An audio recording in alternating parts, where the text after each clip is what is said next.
নমস্কার, আপনাদের সবাইকে পাপিয়ার হেসেলে সাদর আমন্ত্রণ। আজকে আবার একটি নতুন ধরনের রেসিপি নিয়ে চলে এলাম। আশা করছি রেসিপিটি আপনাদের পছন্দ হবে। তো চলুন শুরু করা যাক।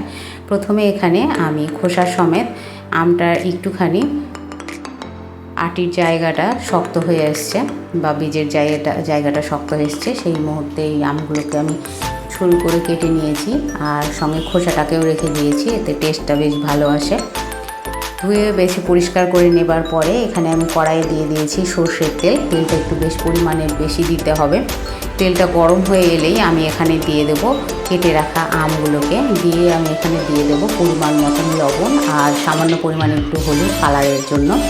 দিয়ে আমি আমটাকে বেশ ভালো করে ভেজে নেব। আজকের রেসিপি যদি আপনাদের ভালো লেগে থাকে অবশ্যই লাইক করবেন, কমেন্ট করবেন আর সাবস্ক্রাইব করে অবশ্যই আমার পাশে থাকবেন, শেয়ার করবেন বন্ধুবান্ধব আত্মীয়দের মাঝে। এই যে দেখুন আমের কালারটা অনেকটা চেঞ্জ হয়ে এসছে। এই মুহূর্তে আমি এখানে দিয়ে দিচ্ছি গুড়। এখানে গুড়টাকে আমি ভালো করে জলে গুলে নিয়ে সেটাকে ছেঁকে নিয়েছি। গুড়ের ভেতর অনেক নোংরা থাকে, সেজন্য এখানে গুড়টাকে দিয়ে দিলাম।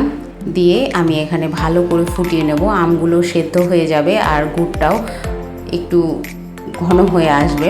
এই যে দেখুন মোটামুটি ঘন হয়ে এসছে। এই মুহূর্তে আমি আমটাকে নামিয়ে রাখবো আর ঠান্ডা হয়ে গেলে এটা জারে ভরে নিতে হবে। আর নামানোর আগে অবশ্যই 5 ফোড়ন যেটা হয় সেটা গুঁড়ো আমি একটু শুকনো খোলায় নাড়িয়ে নিয়ে সেটাকে গুঁড়ো করে নিয়েছি। তার সঙ্গে একটুখানি শুকনো লঙ্কাও দিয়েছিলাম, দিয়ে ভালো করে বেটে নিয়েছি। নিয়ে সেটাকে দিয়ে দিলাম।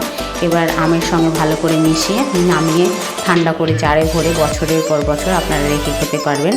আর সম্পূর্ণ ভিডিও দেখবার জন্য ধন্যবাদ।